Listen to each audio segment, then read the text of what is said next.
భారతదేశంలో వీధి కుక్కలను కంట్రోల్ చేయలేనటువంటి వాళ్ళు వీధి కుక్కల వలన సంవత్సరానికి రోజుకు చనిపోతున్నటువంటి వాళ్ళ సంఖ్య పెరిగినా కూడా వీధి కుక్కల సమస్యను పరిష్కరించలేని దుస్థితికి సుప్రీంకోర్టులో ఉన్నటువంటి 2-3 బెంచులు కూడా తీవ్రమైనటువంటి ప్రయత్నాలు చేసి ఈ కుక్కలను సాదుకునేటువంటి వాళ్ళ యొక్క డిమాండ్ల మేరకు సుప్రీంకోర్టు కూడా పరిష్కారం చేయలేకపోయింది. అందులోకి వెళ్ళి సిజేఐ బిఆర్ గవాయి కూడా ఈ యొక్క కుక్కల సమస్యను పరిష్కరించకుండానే రిటైర్మెంట్ అయిపోయారు. కేంద్ర ప్రభుత్వానికి నోటీసులు, ఢిల్లీ ప్రభుత్వానికి నోటీసులు ఇవన్నీ చేసినా కూడా ఏ ప్రభుత్వము కూడా పట్టించుకునే దాఖలాలు పోలేదు. అనగా ఒక్క మాటలో ఈ కుక్కల ఎంతున్నాయి, కుక్కల పాపులేషన్ కనుక చూసినట్లయితే 1,53,00,000 కుక్కలు దేశంలో 2023 వరకు ఉన్నవి. లైవ్ స్టాక్ సెన్సెస్ 2019 ప్రకారం అయితే 1,50,00,000 కుక్కలు ఉన్నవి.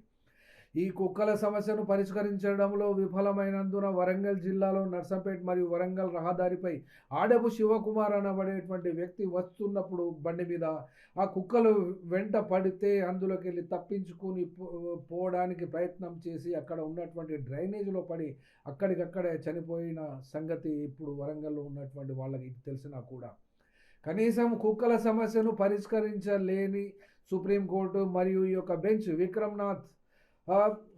జస్టిస్ విక్రమ్నాథ్ కూడా పరిష్కరించలేకపోయారు. జస్టిస్ జేబీ పార్దివాలా కూడా పరిష్కరించలేకపోయారు. అట్లాగే జస్టిస్ బిఆర్ గవాయి కూడా పరిష్కరించలేకపోయారు. కానీ ఇప్పటికీ ఒక సంఖ్య ఉంది.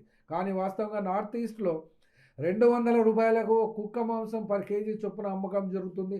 ఇండోనేషియాలో అత్యధికమైనటువంటి ధర కుక్కల మాంసానికి పలుకుతుంది. చైనాలో $1.5 నుండి మొదలు పెడితే $8 వరకు కూడా ఆ యొక్క కుక్క మాంసం యొక్క మార్కెట్ ఉంది. కాబట్టి ప్రతి విషయాన్ని మార్కెట్ చేసుకోగలిగినటువంటి వాళ్లకు ఈ కుక్కల మీద మార్కెటింగ్ చేయడానికి నరేంద్ర మోడీ గారికి వీలు ఉండకపోవచ్చు.